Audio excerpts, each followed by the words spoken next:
Hello students, how are you beta? I hope you all are safe at your home. Now we will start our topic, and today's topic is properties of determinant. In this video we will discuss about properties of determinant. Now start our topic, and first property is the value of determinants. The value of determinants unchanged. The value of determinants unchanged. If its row are changed into columns and columns into रोज। तो बेटा सबसे पहले हम यहाँ देखेंगे कि हमारी property number first क्या कह रही है, the value of determinants. The value of determinants remain unchange. सबसे important point, remain unchange. Unchange रहेगी किस कंडीशन में? If its rows change into, change होकर क्या हो जाए, कॉलम्स, चेंज इनटू कॉलम्स में चेंज हो जाए, और कॉलम्स इनटू रोज, कॉलम्स किस में चेंज हो जाए, रोज में। तो क्या ये बात करेक्ट है? हम ऐसे बिलीव नहीं करते, because we are the student of mathematics, we want to proof. तो हम प्रूफ के साथ देखें, एग्जांपल लेते हैं, एक डिटर्मिनेंट कंसीडर करते हैं। हमने एक डिटर्मिनेंट कंसीडर किया, ए मान लीजिए, इसको हमने कंसीडर किया 1 3 7 2 1 3 1 9 5। This is the determinant. अच्छा, what is this? This is row first, row second और row third. Okay, clear? This is column first, column second और कॉलम थर्ड। नाउ बेटा सबसे इंपॉर्टेंट पार्ट, सबसे इंपॉर्टेंट पॉइंट जो मैंने previous video में भी आपसे बात की थी कि we will always find the determinant of a square matrix. तो हम लोग सबसे इंपॉर्टेंट बात क्या किए थे कि स्क्वायर मैट्रिक्स का ही हम डिटर्मिनेंट फाइंड करते हैं, और this is also a square matrix order 3. Now our property number first is determinant remain unchanged. किस कंडीशन में? if its rows are interchanged into columns. अगर हम रोज को इंटरचेंज कर दें कॉलम्स में और कॉलम को इंटरचेंज कर दें रो में। कहने का सेंस क्या है बेटा? If rows are interchange to column और कॉलम इंटरचेंजेस टू रो, तो उसकी वैल्यू, डिटर्मिनेंट की वैल्यू क्या रहेगी, क्या होगी बेटा? डिटर्मिनेंट की वैल्यू क्या होगी? अनचेंज होगी। तो चेक करने के लिए पहले हम कंडीशन अप्लाई कर देते हैं। हमने कंडीशन अप्लाई किया बेटा, दिस इज रो फर्स्ट, इसको हम कॉलम फर्स्ट में कन्वर्ट करते हैं, 1 2 1। ओके, रो सेकेंड को कॉलम सेकेंड करते हैं, 3 1 9, and row third is column third, 7 3 5। हमने चेंज कर दिया बेटा रो को कॉलम में और कॉलम को रो में। अब हम देखते हैं the value of determinant are same और नॉट। अगर सेम होगा तो अनचेंज होगा उसकी वैल्यू, और सेम नहीं होगा मतलब चेंज हो गया। तो यहाँ से हम क्लियर करेंगे बेटा कि हमारी प्रॉपर्टी नंबर फर्स्ट जो कहती है वो सही है या नहीं। प्रॉपर्टी नंबर फर्स्ट कहती है कि the determinant, the value of determinant of this और the value of determinant this is equal. यही उसके कहने का पर्पस है, अनचेंज होगा। तो हम चेक करते हैं, पहले हम इसको रो फर्स्ट से करते हैं, 1। अब बेटा याद होगा आपको हम लोग इसको कैसे सॉल्व करते हैं, row first column first, A11 हम लोग वैल्यू कौन सी राइट करेंगे, दिस वैल्यू 1935, 193 एंड 5। क्लियर बेटा? नाउ सेकेंड, तो यहाँ बेटा प्लस माइनस 2। नाउ अब -2 के साथ क्या राइट करते हैं बेटा? जब हम लोग -2 कंसीडर कर रहे हैं तो ये और ये ऐसे राइट करेंगे, हमको क्या मिलेगा यहाँ से, 3975, 3975। नाउ 1 + 1 बेटा, दिस पार्ट और this part cover, 3173, 3173। Okay, we will find the determinant of this. Solve 1 3 5 1 जा 5 बेटा, -9 3 जा 27, -2 अगेन बेटा, 5 3 जा 15, -7 9 जा 63, +1 एंड बेटा 3 3 जा 9 -7 1। अब बेटा यहाँ से आप देख लो क्या आएगा आपका, यहाँ पर वैल्यू क्या आ रही है, 27 - 5, 27 - 5 equal to what, 27 - 5 equal to 22, but -22 in, फिर बेटा यहाँ पे आप क्या लगाओगे, -2 इंटू 63 माइनस 15, 63 माइनस 15, तो बेटा यहाँ से 3, 13 माइनस 5, 13 माइनस 5 क्या आएगा बेटा 8, 8 और बेटा 5 माइनस 1 4 माइनस, बट ये किस में आएगा बेटा माइनस में, प्लस 1 इंटू 2 कंसीडर करेंगे -22 बेटा, मल्टीप्लाई करेंगे माइनस माइनस प्लस हो जाएगा 48 इंटू 2 96 एंड प्लस 2, यहाँ से आपका क्या हो गया बेटा +2 और प्लस माइनस माइनस, तो ये हो गया -20 प्लस 96, सॉल्व करेंगे और हमको रिजल्ट क्या मिलेगा बेटा 80 से 76, ये आ गया आपका 76 इसका डिटर्मिनेंट इस वाले का। अब जब आप इस पार्ट को सॉल्व करोगे फिर से आप चेक कर लो कैसे सॉल्व करोगे। हम इसको इसके यहाँ भी हमने रो फर्स्ट लिया था, यहाँ भी हम रो फर्स्ट से ही सॉल्व कर लेते हैं। जब आप रो फर्स्ट लोगे तो क्या होगा 1, इसको और इसको आप कवर करोगे 1395, फिर आप क्या लोगे -3, नेक्स्ट स्टेप में आप इसको और इसको कवर करोगे 2135, 2135, नाउ +7 करोगे बेटा तो 2119, नाउ 1 5 1 जा 5 माइनस 9 3 जा 27 माइनस 3 5 2 जा 10 माइनस 3, नेक्स्ट +7 9 2 जा 18 माइनस 1, सॉल्व करके देखिए बेटा जल्दी से। 1 ये होगा बेटा आपका 22 बट माइनस में -22 आई थिंक सही है, -22 -3 इंटू इस सॉल्व करोगे बेटा क्या आएगा 7 एंड +7 इंटू सॉल्व करने पे आपको यहाँ से क्या मिलेगा बेटा 18 माइनस 1 17, ठीक है। हम चेक करते हैं जल्दी जल्दी इसको सॉल्व करके, -22 ओके -21 करेक्ट, -21 प्लस 17 7 जा 49 9 कैरी 4 7 1 जा 7 4 11 करेक्ट है, 7 7 जा 49 9 कैरी 4 7 1 जा 7 और 4 11 ओके 11।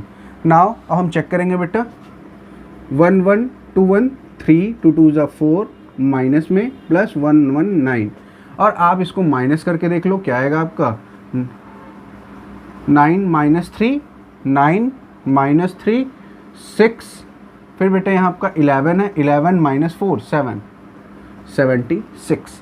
तो आप देख सकते हो बेटा, आप देखो यहाँ पर आपको क्या मिला, the determinant of this equal to 76 and determinant of this is equal to 76, और आपका प्रॉपर्टी नंबर 1 बोलता क्या, the value of determinant, the value of determinant, this the value of determinant, यानी value of determinant is what, the value of this determinant is 76, the value of determinants 76 और 76 unchanged होगा किस condition में, if its row are changed into column, if its row are changed into column and columns into row और columns into row, आप इन दोनों condition में जब आप रो को कॉलम में चेंज कर दो या कॉलम को रो में पूरा चेंज कर दो, तो वैल्यू ऑफ डिटर्मिनेंट जो यहाँ पर वैल्यू ऑफ डिटर्मिनेंट आया वो क्या होगा इक्वल होगा। और इसी को आप ऐसे भी ले सकते हो, आप मैट्रिक्स में आपने पढ़ा था ए और ए ट्रांसपोज, तो बेटा दिस इज, अगर इसको आप ए बोलते हो दिस इज ए ट्रांसपोज हो जाएगा बेटा, क्योंकि आपने इसमें ट्रांसपोज वाली कंडीशन अप्लाई की, यानी determinant of A equal to determinant of A transpose. Yes और नो, आपको ये बात समझ में आ रही बेटा। और इसको आप लिख सकते हो determinant of A equal to determinant of A transpose are equal. Clear है बेटा, यहाँ तक बात समझ में आई। अब हम लोग मूव करते हैं अपने सेकंड प्रॉपर्टी में। And what is second property, property number second बेटा हम लोग इसी को रख लेते हैं, एग्जाम्पल करेक्ट है, एग्जाम्पल का ही यहाँ भी काम है हमको, और जल्दी से देख लेते हैं एग्जाम्पल हमसे क्या कहता है। सेम एग्जाम्पल कंसीडर कर लेते हैं, 1 2 1 3 1 9 7 3 एंड 5 एग्जाम्पल हमने ले लिया, बट अभी हम लोगों ने प्रॉपर्टी नहीं देखी, प्रॉपर्टी हमारी क्या है। तो now start property number 2। And what is the property number 2, if two parallel lines, अब टू पैरेलल लाइंस रो और कॉलम, बेटा कौन सा parallel line, two parallel lines, ऐसे आप देख लो, ऐसे देख लो, या ऐसे ऐसे देख लो, यानी कि रो के अकॉर्डिंग आप पैरेलल देख लो या कॉलम के अकॉर्डिंग पैरेलल देख लो, ठीक है। टू पैरेलल लाइंस रो और column of determinant are interchange, जब इनको इंटरचेंज कर दिया जाए, यानी रो दो किन्हीं भी दो को हम क्या कर दें, इंटरचेंज कर दें, या फिर हम ऐसे इंटरचेंज कर दें, then the value of the determinants change in sign, यानी चेंज क्या हो जाएगा, साइन में चेंज हो जाएगा। हम बात बिलीव नहीं करेंगे जब तक हम इसकी प्रूफिंग नहीं देख लेंगे। तो प्रूफिंग करने के लिए बेटा हम सिंपल सा है, अगर हम वेरिएबल्स लेंगे तो समझने में थोड़ा सा दिक्कत आती है, बट अगर हम डिजिट्स लेंगे तो बहुत आसानी से हमको समझ में आएगा। तो हम डिजिट के अकॉर्डिंग चेंज करके देख लेते हैं। क्या करा है इसमें, हमसे दो कंडीशन करा है, टू पैरेलल लाइंस रोज और column of determinant are interchange. तो पहले हम रो वाला देख लें, यानी हम यहाँ क्या करते हैं, रो 1 को इंटरचेंज कर देते हैं किसमें, रो 2 में, और देखते हैं डिटर्मिनेंट की वैल्यू पे क्या इफेक्ट पड़ेगा इसका। और एक हम लोग देख लेते हैं, 1 बाय 1 करते हैं बेटा, इजी होगा। पहले हम एक चेक कर लेते हैं जल्दी से। आप देखो, पहले ये डिटर्मिनेंट आपका है, जब आप इस डिटर्मिनेंट को सॉल्व कर लो, पहले इस डिटर्मिनेंट को देखें, फिर हम रो 1 को रो 2 में इंटरचेंज करेंगे तो हमको डिटर्मिनेंट क्या मिलेगा बेटा, रो 1 की प्लेस पे दिस इज रो 1 और दिस इज रो 2, रो 1 की प्लेस पे रो 2, यानी 2 1 3 1 3 7, हमने क्या किया, इंटरचेंज कर दिया, 1 9 5 एज इट इज़ हमने राइट कर दिया। ये हमने इंटरचेंज करके ये राइट कर दिया। ओके, नाउ पहले हम इसका डिटर्मिनेंट फाइंड करके देखें बेटा क्या मिलता है हमको। जब हम इसको डिटर्मिनेंट को सॉल्व करेंगे, अभी हमने सॉल्व किया था, आई थिंक आपको याद होगा, जस्ट अभी हमने इसको सॉल्व किया था और डिटर्मिनेंट की वैल्यू आई थी 72। यस और नो, अभी जस्ट हम लोगों ने कुछ सेकंड्स पहले अपने प्रॉपर्टी नंबर 1 में सॉल्व किया और डिटर्मिनेंट की वैल्यू क्या थी, 72। नाउ अब हम लोगों ने जब इसको इंटरचेंज कर दिया, अब हमने क्या की वैल्यू उसको देखिए, इंटरचेंज, जब रो को कॉलम में और कॉलम को रो में इंटरचेंज किया। और दूसरी एक कंडीशन और अप्लाई कर लेते हैं बेटा, इसके साथ एक और कंडीशन ले लेते हैं, जब हम लोग कॉलम 1 को कॉलम 2 में इंटरचेंज कर दें, कॉलम 1 इंटरचेंजेस इन कॉलम 2, तो हमारे पास क्या मिलेगा, यहाँ से हमको एक डिटर्मिनेंट मिलेगा बेटा। उस डिटर्मिनेंट में क्या हो जाएगा, कॉलम 1 की प्लेस पे column 2, this is column 1, this is column 1, this is column 2। ये क्या हो जाएगा बेटा, 3 1 9 1 2 1 7 3 5। और हमको यहाँ से केवल ये देखना है कि क्या इफेक्ट आ रहा है। तो हम यहाँ से क्या चेक कर रहे हैं बेटा कि क्या इफेक्ट आ रहा है। इफेक्ट हम देखते हैं दोनों पे क्या पड़ रहा है हमारे। तो इफेक्ट चेक करने के लिए हम क्या करेंगे, इनको प्रॉपर सॉल्व करने की कोशिश करते हैं। तो इनको हम प्रॉपर सॉल्व करेंगे। अब हम पहले किस पार्ट को, इस पार्ट का हमारा मिल चुका है, 72 था, कुछ सेकंड पहले ही हमने इसको सॉल्व किया। नाउ अब हम लोग इस पे आते हैं, इसको चेक करते हैं कि जो हमारी प्रॉपर्टी बोल रही क्या है, इसको फॉलो कर रहा है। हम इसी के अकॉर्डिंग सॉल्व करते हैं। सबसे पहले हम क्या कंसीडर करेंगे बेटा, 2 से 2 को अगर हमने लिया तो आपको याद होगा कैसे सॉल्व करते हैं। हमने 2 ले लिया तो ये कैंसिल, हमारे पास क्या बचा, 3 7 9 5। नेक्स्ट -1 लेंगे बेटा, याद होगा प्लस माइनस, मैंने प्रीवियस वीडियो में ये बातें बताई हैं कि कैसे क्यों प्लस और क्यों माइनस लेते हैं। ये और ये आपने कवर कर दिया तो आपके पास क्या बच रहा है, 1395।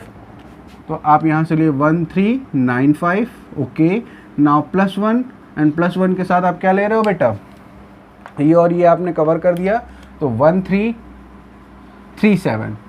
और यहाँ से हम जल्दी से वैल्यू निकाल के देखते हैं आती क्या है हमारी वैल्यू, 2 और यहाँ से हो जाएगा 5 3 15 -63। ओके, -1 9 1 5 जा बेटा 5 -27 +1 और यहाँ से क्या आएगा बेटा 7 -9। आप इसको सॉल्व करोगे वैल्यू क्या आएगी, 2 × इसको माइनस करने पे क्या आ रहा है बेटा, 13 - 5 बेटा, यहाँ ये क्या हो जाएगा 13 - 5 8, कैरी नहीं बेटा, 13 - 5 8, यहाँ बचा 5 5 - 1 4 -48 -1 × माइनस करने पे क्या आएगा बेटा, -22 आएगा आई होप, +1 × यहाँ से माइनस करोगे बेटा -2। सॉल्व करके जल्दी से देखते हैं क्या मिल रहा है यहाँ पे, ये हो गया -96। इसको सॉल्व करोगे माइनस माइनस क्या हो जाएगा बेटा, +22 और इसको सॉल्व करोगे -2। क्लियर है बेटा, -2। अब यहाँ से हम देखते हैं हमको रिजल्ट क्या मिलता है। अच्छा आप देखो ये क्या है, प्लस माइनस है, तो ये क्या हो गया, अब आप इसको सॉल्व कर लो जल्दी से, -96 + 20 हो गया बेटा, और इसको आप सॉल्व करोगे -76 और -76। अच्छा बेटे यहाँ पे सॉरी, यहाँ पे हम लोगों ने देखा था हमारा क्या आया था, 76 ही आया था जहाँ तक मुझे याद आ रहा है, यहाँ मैंने बाय मिस्टेक 72 लिख दिया। तो अब आप देख सकते हो कि यहाँ पर 76 आ रहा है और यहाँ पे क्या आ रहा है -76, और आपकी प्रॉपर्टी क्या करी, if two parallel lines row और कॉलम्स, तो यहाँ पे पहले हमने रो की बात की, रो को हमने क्या किया, of determinant are interchange, two parallel lines, हमने टू पैरेलल लाइंस को देखिए, इन टू पैरेलल लाइंस को हमने इंटरचेंज किया ऑफ अ डिटर्मिनेंट, डिटर्मिनेंट के आर इंटरचेंज करने के बाद then the value of the determinant change in sign, sign में चेंज आ गया, यहाँ 76 है तो यहाँ माइनस में आ गया, -76 क्या करा, चेंज इन साइन, साइन में आपको चेंज दिख रहा है। ये हमने अभी केवल रो को सॉल्व करके देखा, कॉलम पे भी क्या ये बात काम करती है, तो इसको भी हम चेक कर लेंगे, तभी हम बिलीव करेंगे, because we are the student of mathematics. Without proof हम मानेंगे ही नहीं, क्यों अप्लाई करते रहेंगे जब तक हमने अपने आँख से नहीं देखा। तो हम यहाँ पर अप्लाई करके देखते हैं। नाउ स्टार्ट करते हैं बेटा, 3, जब आप 3 कंसीडर करोगे तो ये और ये पार्ट कवर करोगे, 2 1 3 5, नाउ -1, जब आप 1 लोगे तो इस पार्ट और इस पार्ट को करोगे, 1 1 7 5, नाउ नेक्स्ट बेटा +9 के साथ करके देखो बेटा, इस पार्ट और इस पार्ट को कवर करोगे, 1 2 7 3। ओके, सॉल्व करके देखते हैं जल्दी से बेटा, 3 और ये हो जाएगा 5 2 जा 10 बेटा, 10 - 3, ठीक है, -1 यहाँ से 5 1 जा 5 -7 +9 यहाँ से करो बेटा, 3 1 जा 3 -14। ओके, ये हो गया बेटा आपका क्या आएगा, 7 प्लस में 7 3 जा 21। ओके, माइनस यहाँ से आएगा बेटा आपका -2 इंटू +2 हो जाएगा बेटा, ये आई थिंक क्लियर है बेटा, ये माइनस इंटू माइनस प्लस और 1 इंटू 2 यहाँ से बेटा +9 और इसको आप माइनस करोगे क्या आएगा बेटा, -11 into 9 99, but plus minus minus में -99। अब आप इसको सॉल्व कर कर देखोगे बेटा तो आपको क्या रिजल्ट मिलेगा। पहले आप इन दोनों को ऐड कर लो, ये क्या हो गया 223 -99। आप सॉल्व करोगे 9 - 3 6, और बेटा यहाँ से माइनस करोगे तो 7 माइनस में। तो आप देख सकते हो बेटा यहाँ पर आपको रिजल्ट क्या मिला, दोनों केस में -76 -76। और आपसे जो प्रॉपर्टी नंबर 2 ने कहा था, इफ़ टू पैरेलल लाइंस, हमने टू पैरेलल लाइंस यहाँ भी इंटरचेंज की, रो के कॉलम के अकॉर्डिंग और रो के अकॉर्डिंग, दोनों के अकॉर्डिंग चेंज कर दी। फिर क्या करा, ऑफ डिटर्मिनेंट के आर इंटरचेंज्ड, मतलब इंटरचेंज करने पर then the value of determinant, जो आपका वैल्यू ऑफ डिटर्मिनेंट आएगा, डिटर्मिनेंट चेंज इन साइन, वो साइन में क्या होगा, चेंज होगा, उसके साइन में क्या हो जाएगा, चेंज हो जाएगा। तो प्रॉपर्टी नंबर 2 समझ में आया बेटा, यानी कि अगर डिटर्मिनेंट के रोज और कॉलम, किसी भी 2 रो या किसी भी 2 कॉलम को अगर हम इंटरचेंज करते हैं, किन्हीं भी एनी 2 रो और एनी 2 कॉलम को हम इंटरचेंज करते हैं, तो उनके डिटर्मिनेंट के वैल्यू में माइनस का डिफरेंस हो जाता है। इसको आप रिप्रेजेंट कैसे करोगे, अगर मैं इसको एक लाइन में जल्दी से समझाऊं तो इस बात को एक लाइन में हम ऐसे भी कह सकते हैं, जैसे सिंपल सी बात है, जैसे यहाँ पे हमने ले लिया ABC या A1 B1 C1, A2 B2 C2 और A3 B3 एंड C3। हम यहाँ पर अगर इंटरचेंज कर दें किसी भी 2 रो को या किसी भी 2 कॉलम को, तो यहाँ से क्या होगा बेटा, ये इक्वल किसके होगा, यानी कि ये इक्वल होगा जब इसके अगर हम किसी भी 2 रो, यहाँ से देखिए हम इन दोनों को इंटरचेंज करें कॉलम को, तो क्या हो जाएगा A2 B2 C2, A1 B1 C1 और A3 B3 एंड C3। ये इक्वल होगा किस कंडीशन में, जब इसके साइन को हम चेंज कर देंगे। तो आई होप कि ये बात आपके समझ में आ रही होगी। नाउ बेटा start property number 3, and property number 3 is what, if two parallel lines, किसकी बात कर रहा है बेटा, if two parallel lines row और कॉलम, किसकी बात कर रहा है, टू पैरेलल लाइंस रो और column of a determinant are identical मतलब बेटा एक जैसे दिखने वाले, जैसे एक जैसे सेम टू सेम दिखने वाले, ए है तो यहाँ भी ए होगा, आइडेंटिकल। देन डिटर्मिनेंट वैनिसेस मतलब मीन्स बेटा उसकी वैल्यू 0 हो जाएगी, वो क्या हो जाएगा, 0 के इक्वल होगा। तो यहाँ पर क्या कह रहा है, इफ़ टू पैरेलल लाइंस। अब इसका एग्जांपल देते हैं बेटा, जैसे एग्जांपल एक हम लोग ले लें, एग्जांपल ये ले ले बेटा कि अगर हम एक ऐसे ले ले 1 2 3 और यहाँ भी होगा 1, जैसे यहाँ ले ले 5 6 7 और यहाँ भी हो गया 1 2 3। तो कहने का सेंस क्या है, क्या कह रहा है, if two parallel lines row और column of a determinant are identical, देखो बेटा ये आइडेंटिकल होगा, ये इसके इक्वल है, ये इसके इक्वल, ये इसके equal, identical, then the determinant vanishes, मतलब इसकी वैल्यू क्या होगी, जीरो हो जानी चाहिए। तो हम चेक कर लेते हैं, हम देखो यहाँ पर 2 रोज क्या है, row 1, this is row 1, sorry this is column 1 और दिस इज कॉलम 2। यहाँ पर क्या है, column 1 is identical to column 3, yes और नो, यहाँ कॉलम 1 आइडेंटिकल टू कॉलम 3 है। तो हम चेक करते हैं जो ये कह रहा है क्या वो करेक्ट है। मैंने अभी बताया विदाउट प्रूफ हम कैसे मान लें कि ये करेक्ट है। अगर इसको हम चेक करें बेटा, तो चेक कैसे करेंगे, डिटर्मिनेंट फाइंड करके, हम डिटर्मिनेंट फाइंड करके देख लेते हैं क्या ये वैनिसेस यानी 0 हो जाएगा, ये 0 के इक्वल होगा। तो देखते हैं, चेक कर लेते हैं, 1 से हम लोग करके देख लेते हैं बेटा जल्दी से। 1 इसको हमने कवर अप किया, 6 3 7 2, 6 3 7 2। ओके, नाउ नेक्स्ट हम क्या लेंगे बेटा, 2 ले लेते हैं, -2। जैसे आपने -2 लिया तो आप ये कवर करो, क्या होगा, 5 7 1 3, 5 7 1 3। नेक्स्ट बेटा क्वांटिटी +3, 3 लेने के बाद आप क्या करोगे बेटा, 3 आपने कवर किया तो ऐसे करोगे, तो आपका क्या आएगा, 5 6 1 2, 5 6 1 2, 5 6 1 2। चेक करते हैं जल्दी से कैसे हो रहा है बेटा। अब जैसे यहाँ आपने 1 लिया, आप चेक करोगे, 6 3 जा 18, -7 2 जा 14, यहाँ से 14, -2 यहाँ से चेक करो, 5 3 जा 15, -7, ओके, +3 5 2 जा 10, -6।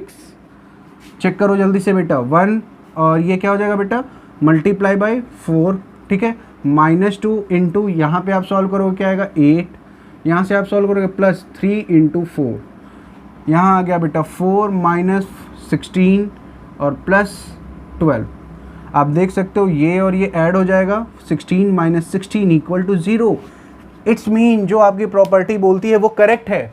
टू पैरेलल लाइंस यहाँ पे C1 और C1 and C3, sorry C1 and C3 are parallel lines, yes और नो, कॉलम वाइज C1 और C3 are parallel lines of a determinant के आर आइडेंटिकल है बेटा। देखो C1 आइडेंटिकल टू C1, जैसी वैल्यू है सेम है, आइडेंटिकल, देन द डिटर्मिनेंट वैनिसेस, यानी डिटर्मिनेंट क्या हो रहा है, 0 के इक्वल हो रहा है। आई होप कि आपको ये बात समझ में आ गई होगी।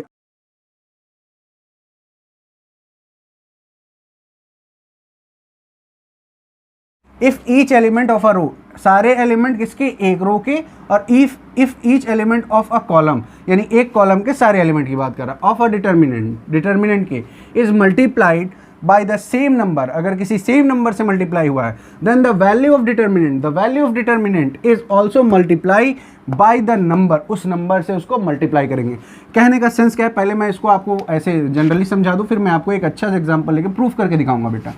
जैसे कहने का सेंस है कि एक आपका अगर A1 B1 C1 A2 B2 C2 and A3 B3 and C3, ठीक है। इसके कहने का सेंस ये है बेटा कि if each element of a row, किसी भी रो के, जैसे आपने ये रो लिया, इफ़ अगर आपका एक डिटर्मिनेंट ऐसा बनता है, if each element of a row और a column of a determinant is multiply by the same number, अगर इस पूरे में किसी एक सेम नंबर, हम यहाँ K ले लेते हैं, K1 Ka2 और Ka3, अगर ऐसा किया गया, और same B1 B2 B3 C1 C2 C3 अगर ऐसा है, तो इसमें क्या फ़र्क आता है, तो डिटर्मिनेंट ऑफ दिस मैट्रिक्स, अगर इसको हम ले लें डिटर्मिनेंट ऑफ A, तो डिटर्मिनेंट ऑफ A इक्वल होगा, अगर इसको भी हम ले लें तो K time determinant of A। ये किसके, क्योंकि इसमें K से मल्टीप्लाई किया गया ईच, एक रो में। देखो बेटा क्या कह रहा है, if each element of a row मतलब एक रो के, और अ कॉलम एक कॉलम के, of a determinant is multiply by the same number, K is the same number, then the value of determinant, कहाँ गया बेटा, then the value of determinant is also multiply by that number, तो उस number से multiply कर देंगे तो वो इक्वल हो जाएगा। बात समझ में आ रही बेटा? आई होप कि ये बात समझ में, अगर नहीं आई, यहाँ तक बात समझ में आई होगी। अब हम इसका एक एग्जांपल लेते हैं और चेक करते हैं क्या ये सही है या गलत। तो जल्दी से एक छोटा सा ही ले लेते हैं बेटा, ऑर्डर 2 का लेकर देखते हैं जल्दी से। 1 2 4 5 हमने ले लिया, और हम क्या कह रहे हैं, इसी के एक हमने क्या ले लिया, अब हम कह रहे हैं कि रो 1 है ये हमारा, यानी इसके कहने का सेंस क्या है, हम यहाँ पे सेंस क्या निकाल रहे हैं कि अगर हमने रो 1 में रो 1 को मल्टीप्लाई कर दे किसी भी के मतलब नॉन जीरो नंबर, अगर हम नॉन जीरो नंबर यानी कि 3 से मल्टीप्लाई कर दे 3 टाइम्स ऑफ, या नॉन जीरो से मतलब नहीं बेटा, जीरो से मल्टीप्लाई करोगे बस, उसमें इससे उस कंडीशन में सब जीरो हो जाएगा। क्या कर दे, इस पूरे रो में, रो फर्स्ट में, पूरे रो फर्स्ट में हम 3 से मल्टीप्लाई कर दे रहे हैं। ओके, तो हम देखते हैं क्या फ़र्क पड़ रहा है दोनों के डिटर्मिनेंट पे। अगर आपने मल्टीप्लाई किया तो रो फर्स्ट में ये भी 3 हो जाएगा, 3 4 जा 12 हो जाएगा, यहाँ 2 हो जाएगा और यहाँ 5। अगर आप इसको चेक करोगे, डिटर्मिनेंट फाइंड करो बेटा, 5 1 जा 5 -4 2 जा 8, और आप इसको सॉल्व करोगे तो क्या आएगा, -3। ओके, यहाँ से आपको डिटर्मिनेंट की वैल्यू क्या मिली, -3। अब आप इसको सॉल्व करके देख लो, 5 3 जा 15 -24, और इसको आप सॉल्व करोगे तो क्या हो जाएगा, 24 -15 9 -9 आपने यहाँ मल्टीप्लाई किससे किया था, 3 से। अगर आप देखोगे तो अगर आप यहाँ से -3 into -3, this is old determinant. अगर इसको आप डिटर्मिनेंट ऑफ, अगर ये डिटर्मिनेंट है ए का, ये ए है, और इसका आप डिटर्मिनेंट फाइंड कर रहे हो, तो ये क्या हो जाएगा, 3 time of determinant A, 3 time of determinant A. और आपने यहाँ पे रो में 3 का मल्टीप्लाई किया था, रो के हर एक एलिमेंट में आपने 3 का मल्टीप्लाई किया था, तो आ रहा है बेटा जो आपसे कह रहा है, क्या कह रहा है, the each element of a row में आपने क्या किया, 3 से मल्टीप्लाई किया, ऑफ अ कॉलम, और किसी भी कॉलम में of a determinant is multiply by the same number से मल्टीप्लाई किया, then the value of determinant is also multiply by the that number. तो उसके डिटर्मिनेंट में भी हम लोग उसी नंबर से मल्टीप्लाई कर देंगे। आई होप कि आपको ये बात समझ में आई होगी। मैंने रो के अकॉर्डिंग किया, आप कॉलम के अकॉर्डिंग करके चेक कर सकते हो। अब बेटा हम लोग मूव करते हैं अपने नेक्स्ट प्रॉपर्टी के ऊपर।